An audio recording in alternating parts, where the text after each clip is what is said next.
हर इंसान की जिंदगी में एक ऐसा दिन आता है जब हकीकत और वहम के बीच की दीवार टूट जाती है। और उस दिन मैंने समझा कि डर मौत से भी ज्यादा सच्चा होता है। एक ठंडी रात थी। घड़ी की सुइयां रात के 2:52 पर अटकी हुई थी। मेरे ऑफिस की खिड़की से बाहर देख रहा था। तभी एक कॉल आया। सर, एक लाश मिली है, मगर मामला थोड़ा अजीब है। शमशान के पास वाली पुरानी हवेली में। फोन कटने से पहले कांपती आवाज में बस इतना ही सुन पाया। मैं हूं अयान मल्होत्रा, एक निजी जासूस। पिछले 8 सालों में अनगिनत केस सुलझाए हैं, लेकिन जो केस उस रात शुरू हुआ वो मेरी सोच की हर सीमा को तोड़ देने वाला था। फोन करने वाला इंस्पेक्टर रणवीर चौहान था, मेरा पुराना दोस्त और साथी। उसकी आवाज में पहली बार मैंने डर महसूस किया था। मैं तुरंत अपनी गाड़ी उठाकर उस लोकेशन की ओर बढ़ा। मुल्लापुर, दिल्ली से 70 किलोमीटर दूर एक सुनसान गांव, जहां एक परित्यक्त हवेली थी, संध्या निवास। हवेली के बाहर पुलिस की गाड़ियां खड़ी थी। अंदर घुसते ही एक अजीब ठंडक महसूस हुई, जैसे दीवारों पर डर जम चुका हो। रणवीर ने बताया, लाश एक लड़की की है, उम्र करीब 25 साल। चेहरे पर डर ऐसा जैसे मरने से पहले किसी भयानक चीज को देखा हो। मैंने लाश की ओर देखा। आंखें खुली थी, जैसे अभी भी कुछ देख रही हो। नाखून जमीन में धंसे हुए थे, लेकिन अजीब बात यह थी कि कमरे का दरवाजा अंदर से बंद था। कोई आया कैसे और गया कैसे? इस हवेली को लेकर कई अफवाहें थी। कहा जाता था रात के 3 बजे यहां कोई औरत रोती है। 20 साल पहले एक और हत्या यही हुई थी, हूबहू इसी अंदाज में। मैंने हवेली की पुरानी फाइल्स निकलवाई। सन 2004 में एक लड़की रंजना की हत्या हुई थी। केस आज तक अनसुलझा। उस केस की फोटोज देखकर मैं चौंक गया। दोनों लाशों की पोजीशन एक जैसी थी और चेहरों पर वही डर। क्या ये कोई पैटर्न था? कोई सिरफिरा जो 20 साल बाद फिर लौटा? जांच के दौरान मुझे हवेली के पीछे एक बुजुर्ग मिला, बाबा गंगाराम, जो पिछले 40 सालों से उसी गांव में था। उसने फुसफुसाकर कहा, साहब, उस हवेली में सिर्फ इंसान नहीं रहते, वो आती है हर अमावस को। मैंने पूछा, वो कौन? बाबा बोला, जिसकी आत्मा वही बसी है, और अब कोई औरत हवेली में आती है तो वो उसे मार देती है। मुझे यकीन था कि ये सिर्फ कहानियां नहीं हो सकती, कुछ है जो विज्ञान से परे है। पर मुझे सच चाहिए था, कड़वा लेकिन असली। रात में दिल्ली की लैब से रिपोर्ट आई। लड़की की मौत हार्ट अटैक से हुई, लेकिन शरीर पर किसी भी तरह की बाहरी चोट नहीं थी। डॉक्टर्स भी हैरान थे। ऐसा डर कि दिल फट जाए। क्या कोई साइकोलॉजिकल वेपन इस्तेमाल हुआ था? मैंने अपनी टीम से हवेली में लगे पुराने कैमरे स्कैन कराए। एक फुटेज में रात 2 पर लड़की किसी से बात कर रही थी, मगर वो दूसरा इंसान कैमरे में नहीं था, बस एक काली परछाई। कैमरे की ऑडियो में धीमी आवाज सुनाई दी। वो लौट आई है। अब सवाल यह था, लड़की कौन थी और वहां क्या कर रही थी? वो काली परछाई क्या थी? क्या ये सब किसी साइको किलर का खेल है, या वाकई उस हवेली में कुछ है जो इंसानों को मौत के दरवाजे तक ले जाता है? अगली सुबह मैं दोबारा उस हवेली में गया, इस बार अकेले। मुझे यकीन था कि कुछ ऐसा है जो पुलिस या स्थानीय लोगों की नजरों से छूट गया है। हवेली के पिछले हिस्से में एक लकड़ी की पुरानी अलमारी थी। जब उसे हटाया तो उसके पीछे एक छोटा सा दरवाजा दिखाई दिया, शायद हवेली का तहखाना। दरवाजा जंग खाया हुआ था। मैंने जब उसे खोला तो अंदर से तेज बदबू आई, जैसे कोई चीज वर्षों से सड़ रही हो। मैंने टॉर्च जलाई और सीढ़ियों से नीचे उतरा। वहां चारों ओर धूल और अंधेरा था। दीवारों पर लाल रंग के अजीब चिन्ह थे, जैसे किसी पुराने तांत्रिक कर्मकांड के। और वही कोने में मुझे एक पुरानी किताब और डायरी पड़ी मिली। डायरी पर लिखा था, रंजना 2004 इंच। डायरी के पहले ही पन्ने में दर्ज था, अगर किसी ने ये डायरी पढ़ी तो समझ लेना मैं जिंदा नहीं रही, मैं मर जाऊंगी, मगर मेरा सच हवेली की दीवारों में बसा रहेगा। हर पन्ना डर से भरा था, जैसे कोई लड़की हर रात उस परछाई से लड़ने की कोशिश कर रही हो, पर हार रही हो। वो मुझे हर रात देखती है, मेरी सांसों में समा जाती है, मेरी नींद में उतर आती है। वो कहती है, तेरे जैसे मैंने और भी देखे हैं। वो मुझे रुलाती है, चीखने पर मजबूर कर देती है, और अब मैं हार मान रही हूं। कल अमावस है, शायद वही मेरी आखिरी रात होगी। डायरी के आखिरी पन्ने पर खून के धब्बे थे। मैं कुछ देर वहीं बैठा रहा, आंखें बंद कर ली। उस लड़की के दर्द को महसूस किया। मैं खुद से सवाल कर रहा था, क्या मैं इस बार भी देर कर चुका हूं? तहखाने से ऊपर आने के बाद मैंने हवेली के पिछले हिस्से का मुआयना किया। मिट्टी पर कुछ धुंधले निशान थे, किसी के पैर के, मगर ये सामान्य नहीं थे, ये उल्टे थे। मैंने तुरंत उन निशानों की तस्वीर ली और फोरेंसिक टीम को भेजा। साथ ही मैंने गांव के ही एक बुजुर्ग गंगाराम बाबा को ढूंढा, जिनके अनुसार ये हवेली कभी किसी तांत्रिक महिला की थी, जिसे गांव वालों ने चुड़ैल मानकर जिंदा जला दिया था। गंगाराम बोले, साहब, ये हवेली सिर्फ ईंट पत्थर नहीं है, ये एक पिंजरा है जिसमें वो आत्मा अब भी कैद है, और जो भी अंदर आता है वो उसका शिकार बनता है। जैसे ही मैं अपनी गाड़ी में बैठा, फोन की घंटी बजी। कोई अनजान नंबर। अयान। आवाज बहुत धीमी थी, जैसे कोई लड़की कान के पास फुसफुसा रही हो। मैं रंजना नहीं हूं, मैं वो हूं जो रंजना को ले गई थी। मैं चौंक गया, तू कौन है? अभी समझ नहीं पाए, पर अगली मौत तुम्हारी वजह से होगी। फिर कॉल कट गया। उस वक्त पहली बार मेरी उंगलियां कांप गई थी। मैंने दिल्ली की एक पैरासाइकोलॉजिस्ट टीम को हवेली भेजा, जो एनर्जी सिग्नल्स और ईएमएफ डिस्टरबेंस ट्रैक करती थी। रात को 3 बजे उनके उपकरणों में अचानक उबाल आने लगा।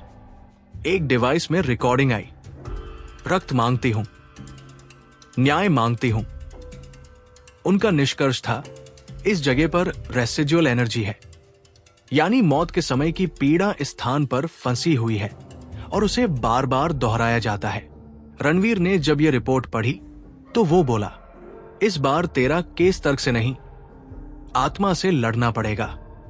गांव की एक और लड़की नैना, जो पिछले 1 हफ्ते से उस हवेली के सामने खेल रही थी, अचानक लापता हो गई। गांव में अफरातफरी मच गई। पुलिस उसे जंगलों में ढूंढ रही थी, लेकिन मुझे पता था, अगर उसे कहीं देखना है तो हवेली में देखना होगा। मैं उसी रात फिर हवेली में गया और दीवार पर लिखा था, 3 आत्माएं। तीसरा दरवाजा खुल गया है।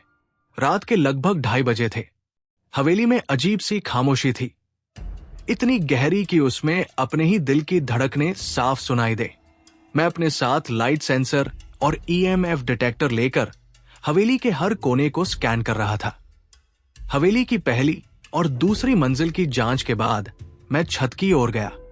छत पर एक पुराना पानी का टैंक था, जिसके नीचे लकड़ी की फर्श थोड़ी उखड़ी हुई लग रही थी। मैंने धीरे धीरे फर्श को हटाया और मेरे सामने एक पत्थर का छोटा सा गेट खुला, जिस पर 3 आकृतियां बनी थी। 1 औरत की छवि, 2 उल्टे पैर, 3 आग की लपटें। नीचे उतरते ही मुझे एक पुरानी लोहे की सीढ़ी मिली, जो कहीं गहराई में जाती थी। जैसे जैसे मैं नीचे उतर रहा था, हवा और भारी हो रही थी। दीवारें गीली थी और उन पर किसी अनजान भाषा में कुछ लिखा था। नीचे पहुंचते ही एक कमरा खुला, जो किसी मंदिर जैसा लग रहा था, पर यह कोई पूजा स्थल नहीं था। वहां एक त्रिकोणाकार यंत्र, राख से सनी जमीन और बीच में एक पुरानी जली हुई लड़की की तस्वीर रखी थी। मैंने जैसे ही उस तस्वीर को हाथ में उठाया, मेरे कानों में एक चीख गूंजी, तू अब पीछे नहीं जा सकता अयान। मैंने पीछे मुड़कर देखा, वहां कोई नहीं था, लेकिन दीवार पर लिखा था, रंजना मेरी थी, नैना भी मेरी होगी, और अगली बारी तेरी है, अगली सुबह मैंने अस्पताल में भर्ती विजय खन्ना नाम के एक आदमी के बारे में सुना, जो 20 साल से मानसिक रोगी है और बड़बड़ाता रहता है। मैंने उसे जलते देखा। मैंने सुना वो चीख रही थी, मगर वो औरत इंसान नहीं थी। मैंने डॉक्टर से मिलकर विजय से बात की। शुरुआत में वो चुप रहा, लेकिन जब मैंने रंजना का नाम लिया, उसकी आंखें फैल गई। विजय बोला, मैं और रंजना साथ काम करते थे। वो हवेली में रिसर्च कर रही थी, किसी पुराने तांत्रिक की डायरी पर। मगर एक रात उसने कहा कि कोई औरत उसे रोज सपने में बुलाती है।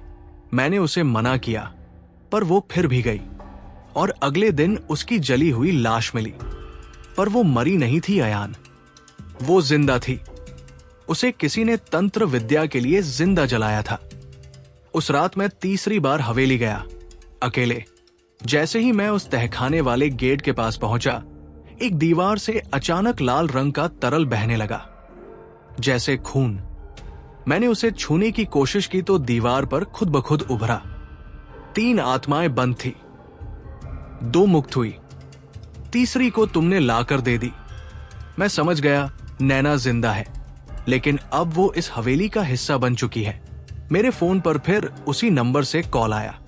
आवाज अब साफ थी, तू चाहे जितना खोज ले, सच्चाई वहीं मिलेगी जहां तू सबसे कम देखता है, अपने अतीत में। मैंने चौंकते हुए पूछा, क्या मतलब है तेरा? जिसने रंजना को मारा वो तुझसे जुड़ा है, और अब तेरे खून से ही तीसरा दरवाजा बंद होगा। मैंने खुद के पुराने केस फाइल्स खंगालने शुरू किए, और मुझे याद आया 2004 में जब मैं एक ट्रेनी था, उस हवेली के पास एक संदिग्ध कॉल के बारे में मुझे जानकारी मिली थी, जिसे मैंने एक फर्जी केस मानकर नजरअंदाज कर दिया था। रंजना की मौत उसी रात हुई थी। क्या ये सब मेरी गलती थी? क्या मैं ही असल में तीसरी आत्मा का कारण बना? मैंने जब सब जोड़कर देखा तो समझा कि 3 आत्माओं को बांधने वाला ये तंत्र सिर्फ शक्ति का नहीं, पीड़ा और प्रायश्चित का चक्र है। रंजना, नैना और वो पहली चुड़ैल जिसे गांव वालों ने मारा था, तीनों आत्माएं इस हवेली में कैद थी। और अब हवेली उन्हें मुक्त करने के बजाय और आत्माएं जोड़ रही थी। मैंने एक तांत्रिक साधक से संपर्क किया, तांत्रिक भैरवनाथ। भैरवनाथ बोले, इस तंत्र को तोड़ने के लिए सिर्फ पूजा या हवन नहीं, बल्कि उस व्यक्ति का आत्म बलिदान चाहिए जिसने इस चक्र को शुरू किया। उस दिन 2004 की रात, जो कॉल तूने अनसुनी की थी, उसी की वजह से रंजना की आत्मा बंधी। अब तुझे ही इस दरवाजे के लिए कुंजी बनना होगा। मैंने तय कर लिया था, अब इस केस को खत्म करना है, चाहे उसकी कीमत मेरी जान ही क्यों न हो। रणवीर ने मना किया, अयान, तू पागल हो गया है क्या? हम और रास्ते ढूंढ सकते हैं। मैंने उसका कंधा पकड़ा। रणवीर, ये केस अब जुर्म का नहीं, मेरी आत्मा का है। जो मैंने अनदेखा किया वही अब हर रात मुझे पुकारता है। अगर मैं डरकर पीछे हट गया तो इस हवेली में कोई और नैना मारी जाएगी। हवेली में तांत्रिक भैरवनाथ के साथ मृत आत्मा मोक्ष अनुष्ठान शुरू हुआ। चारों दिशाओं में दीपक रखे गए, हवन कुंड जलाया गया और बीच में रखी गई 3 तस्वीरें। 1 रंजना, 2 नैना, 3 एक अज्जली, पुरानी स्त्री की, जो पहली आत्मा थी। तांत्रिक मंत्रों के बीच हवेली कांपने लगी, दीवारों से धुआं निकलने लगा। तभी हवेली की छत से जोर की चीख सुनाई दी और एक साथ 3 साए हवन कुंड के चारों ओर घूमने लगे। ये तांत्रिक झूठा है, ये हमारी आत्मा को मुक्त नहीं करना चाहता, ये हमें जलाना चाहता है। रंजना की आत्मा चीखी। भैरवनाथ डगमगाए, अयान, मुझे धोखा हुआ है। इन आत्माओं की पीड़ा बहुत गहरी है, ये इतनी जल्दी मुक्त नहीं होंगी। मैंने हवन कुंड में बैठते हुए अपनी हथेली काटी और खून की कुछ बूंदें अग्नि में डाली। अगर यही प्रायश्चित है तो मैं खुद को सौंपता हूं। मेरे खून से अगर इन आत्माओं को मुक्ति मिलती है तो मुझे स्वीकार है। जैसे ही खून की बूंदें अग्नि में गिरी, एक के बाद एक 3 गुप्त दरवाजे हवेली में खुद ब खुद खुलने लगे। हर दरवाजे के पीछे एक आत्मा खड़ी थी। रंजना शांत पर आंसुओं में भीगी हुई, नैना खोई हुई पर अब धीरे धीरे मुस्कुराती, और तीसरी आत्मा गुस्से से भरी लेकिन अब थोड़ी स्थिर। तीनों एक साथ बोली, हम अब जा रही है, पर अयान तेरी आत्मा अभी पूरी नहीं है। जो गलती तूने की थी उसका भार अब तेरे साथ रहेगा। हवेली से निकलने के बाद सब कुछ बदल गया। आकाश साफ था, हवेली अब वीरान नहीं लग रही थी, और पहली बार वहां एक हल्का उजाला था। पर जैसे ही मैं अपनी गाड़ी में बैठा, फिर वही नंबर से कॉल आया। फोन उठाया, पर इस बार दूसरी ओर सिर्फ खामोशी थी। फिर एक हल्की सी आवाज, धन्यवाद, और कॉल कट गया। हवेली को प्रशासन ने सील कर दिया। नैना को जंगल में बेहोश पाया गया, लेकिन होश में आने के बाद वो कुछ नहीं याद रखती थी। रंजना की डायरी मैंने खुद जाकर उसकी मां को सौंपी, और वो रोती रही। पर उस दिन के बाद मैं अक्सर रात में नींद में चौंक कर उठता हूं। कभी मुझे सपने में एक दरवाजा दिखाई देता है जिस पर लिखा होता है, 4वां दरवाजा अब तेरे लिए खुला है। हवेली की 3 आत्माएं अब शांत हो चुकी थी। नैना सुरक्षित घर लौट आई थी। गांव के लोग हवेली के आसपास अब जाने से डरते नहीं थे, लेकिन मैं अब भी उसी गली में भटक रहा था जिसमें मैंने कभी अपने पहले केस को अनदेखा किया था। अब हर रात एक सपना आता, एक दरवाजा, चौथा काला, विशाल, और उसके पीछे गूंजती एक महिला की आवाज, अभी कुछ बाकी है। मेरे कमरे की दीवारों पर न जाने कब से पंख लगने लगे थे। दीवारों पर हाथों की छापे, जैसे कोई मुझे छूता है पर दिखता नहीं। तभी एक दिन इंस्पेक्टर रणवीर मेरे पास दौड़ता आया। अयान, हमें फिर एक मौत की खबर मिली है, पर इस बार एक और शहर में। कौन सा? मैंने पूछा।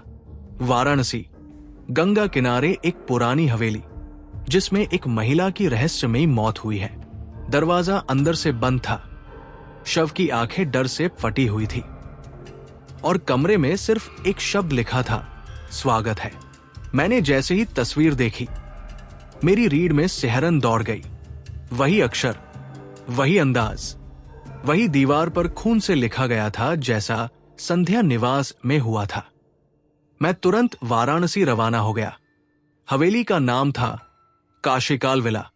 गंगा के तट पर बसी ये हवेली दिखने में सुंदर थी, पर जैसे ही उसमें कदम रखा, एक भारीपन महसूस हुआ, जैसे कोई तुम्हें देख रहा हो। दीवारों पर लाल रंग के चिन्ह, जैसे कुछ रेखाएं किसी तांत्रिक यंत्र से मिलती जुलती थी। कमरे के कोने में पड़ी एक नोटबुक पर लिखा था, वो जो चौथे दरवाजे में है उसका कोई चेहरा नहीं, उसकी कोई मौत नहीं, उसका कोई नाम नहीं, पर वो जानता है तुम्हारा नाम, अयान। काशिकाल विला का इतिहास निकालते हुए मुझे पता चला कि इस हवेली का अंतिम मालिक कोई और नहीं बल्कि भैरवनाथ का गुरु आचार्य विभूतिनाथ था, जो सालों पहले रहस्यमय परिस्थितियों में गायब हो गया था। विभूतिनाथ ने जिन तांत्रिक साधनाओं को शुरू किया था, उनमें से अंतिम साधना मृतद्वार प्रवेश कहलाती थी, यानी चौथे दरवाजे को खोलना। इस साधना के लिए एक शुद्ध आत्मा की जरूरत थी, और भैरवनाथ ने मुझे बताया था कि मेरी आत्मा अधूरी है, पर प्रायश्चित से वो शुद्ध हो चुकी है। क्या ये सब मुझे उसी चौथे दरवाजे तक लाने की तैयारी थी? हवेली के तहखाने में एक बंद दीवार थी जिस पर 3 ताले लगे थे। तीनों तालों पर वही चिन्ह, 1 अग्नि, 2 रक्त, 3 आत्मा। मैंने तीनों प्रतीकों को एक एक करके चढ़ाया, अपने खून की बूंद, रंजना की राख, और तीसरी मेरी आत्मा की प्रार्थना, और दरवाजा धीरे धीरे खुला। सामने एक अंधेरे कमरे में एक काली आकृति बैठी थी। उसकी कोई आंखें नहीं थी, पर मुझे घूर रही थी। मैं तेरा इंतजार कर रहा था, अयान। उसने कहा, तू सोचता है तू केस सुलझा रहा है, जबकि तू खुद इस खेल का मोहरा है। तेरी हर जीत मुझे चौथे द्वार के करीब ला रही थी। अब तू मुझे खोल चुका है और मैं अब रुकने वाला नहीं। मैं चीखा, तू कौन है? वो बोला, मैं वही हूं जो डर में जन्मता है। तू जिस हर आत्मा को मुक्त करता है, मैं उसका डर पीता हूं। अब तू खुद डर बन चुका है। अब तेरी आत्मा मेरी है। अचानक मैं गिर पड़ा और मेरी आंखों के सामने अंधेरा छा गया। मैं अस्पताल में था, पर खिड़की के बाहर वही हवेली दिख रही थी। डॉक्टर बोले, आप 2 दिन से बेहोश थे। आपके सिर पर चोट है और आपकी आंखें बार बार खुली रह जाती है, जैसे कोई सपना देख रहे हों। पर असली डर तब लगा जब मैंने अपनी हथेली देखी। उस पर खुद ब खुद लिखा था, 5वां दरवाजा जल्द खुलेगा। जब मैं अस्पताल से बाहर आया, मुझे एहसास हुआ कि मैं अभी भी चौथे दरवाजे से पूरी तरह बाहर नहीं निकला था। मेरे आसपास की चीजें बदलने लगी थी। घड़ी उल्टी चलती, लोगों के चेहरे अजीब अजीब आकार में बदलते और मेरी परछाई मुझसे बड़ी हो गई थी। रणवीर ने मुझे समझाया, अयान, तुझे कुछ हो रहा है। तू इस केस को छोड़ दे, तुझे आराम चाहिए। मैंने जवाब दिया, रणवीर, ये अब केस नहीं रहा, अब ये मेरा अस्तित्व है। काशी के एक रहस्यमयी पंडित अविमुक्तेश्वर शास्त्री ने मुझे बुलाया। उन्होंने मुझे एक ग्रंथ दिखाया, पंचद्वार रहस्य, जिसमें लिखा था, हर आत्मा के पास 5 द्वार होते हैं, शरीर, भाव, स्मृति, भय और मुक्ति। पहले 4 दरवाजे आत्मा को बांधते हैं, 5वां दरवाजा आत्मा को नष्ट या मुक्त करता है। मैंने पूछा, क्या 5वां दरवाजा मैं खोल चुका हूं? उन्होंने मेरी ओर देखा और बोले, नहीं, वो दरवाजा तुम्हारे अंदर खुल चुका है। मैं ध्यान में बैठा, पहली बार खुद को पूरी तरह छोड़ दिया। शरीर से बाहर निकलने का अनुभव हुआ। अचानक मैं एक ऐसे स्थान पर था, न समय था, न आवाज, सिर्फ एक दरवाजा, दरवाजा नंबर 5। वो दरवाजा मेरे ही आकार का था, जैसे किसी ने मेरी आत्मा की मूर्त बनाकर उस पर ताला लगाया हो। दरवाजे के पास एक आवाज आई, अगर तू इसे खोलता है तो तेरी आत्मा पूरी तरह नंगी हो जाएगी और वो देखेगा जो तूने भी कभी नहीं देखा। मैंने दरवाजा खोला। जैसे ही मैं अंदर गया, मुझे 5 रूप दिखाई दिए। 1, बालक अयान, जो कभी पिता के मरने से टूटा था। 2, न्यायप्रिय अयान, जो हमेशा सच के लिए लड़ा। 3, अहंकारी अयान, जिसने अपने फैसले दूसरों पर थोपे। 4, डरपोक अयान, जिसने रंजना की कॉल को नजरअंदाज किया। 5, अब का अयान, जो इन सब का मिला जुला रूप बन गया था। ये 5 मेरे सामने खड़े थे और बोले, तेरा सबसे बड़ा दुश्मन तू खुद है। अगर तुझे मुक्ति चाहिए तो हमें हरा कर दिखा। युद्ध शुरू हुआ, पर यह तलवारों का नहीं था, ये स्मृतियों, पछतावे और भय का था। बालक अयान मुझे रुला रहा था, तू मुझसे क्यों भागा? डरपोक अयान चिल्ला रहा था, तेरे कारण कितनी जाने गई। और अहंकारी अयान ताना मार रहा था, तू खुद को भगवान समझ बैठा। मैंने अपनी आत्मा को समेटा और कहा, हां, मुझसे गलतियां हुई, लेकिन अब मैं भागूंगा नहीं, मैं तुम्हें अपनाता हूं। जैसे ही मैंने उन्हें गले लगाया, सब मुझ में समा गए। दरवाजा धीरे धीरे बंद होने लगा और सामने लिखा था, अब तू मुक्त है, लेकिन अब तू अकेला नहीं है। अचानक आंखें खुली। मैं अस्पताल में नहीं था, मैं गंगा के घाट पर था। सूरज निकल रहा था। मेरे सामने वही काशीकाल विलास थी, पर अब वीरान और ध्वस्त। कोई आत्मा नहीं, कोई परछाई नहीं। रणवीर पास आया और पूछा, अब कैसा लग रहा है? मैंने मुस्कुराकर कहा, अब डर लगता है, लेकिन अब मैं डर से भागता नहीं। अगर आपको यह वीडियो पसंद आया हो तो कृपया हमारे चैनल को सब्सक्राइब करें